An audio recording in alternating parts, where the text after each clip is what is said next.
Pasaherong hindi pinasakay sa eroplano dahil sa kasamang aso nilunod sa inodoro ang alaga. Isa na namang kaso ng animal cruelty ang naitala at isa na namang hayop ang nawala ng buhay.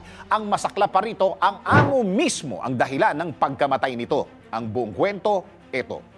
Paalisan na ng Florida ang 57 anyos na si Allison Lawrence patungo sa Colombia kasama ang 9 anyos niyang alagang aso na si Twin.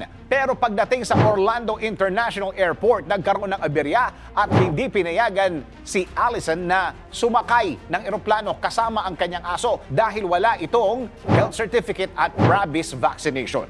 Matapos makipag-usap sa isang airline agent, nagtungo si Allison sa isang banyo kasama ang kanyang aso. Pero nahuli ka sa CCTV nang lumabas ito pagkalipas ng 20 minuto, hindi na niya kasama ang aso.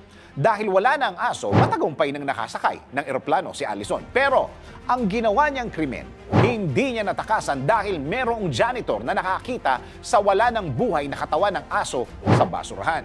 Kasama ring natagpuan ang companion vest nito, collar, rabies tag, travel band at dog tag at merong pangalan at contacts ni Allison.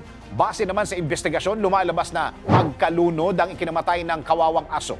Samantala, pagka-uwi ni Allison sa Florida matapos bumiyahe sa Bogota, Colombia at Ecuador, naaresto ito dahil sa aggravated animal abuse. Ngunit nakapagpiyansa ito sa halagang $5,000 o 286,657 pesos. Sa mga pet lovers dyan, ano ang masasabi ninyo sa kwento na ito at sa sunod-sunod na naitatalang mga kaso ng animal cruelty?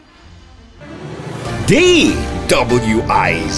Research Report. Report.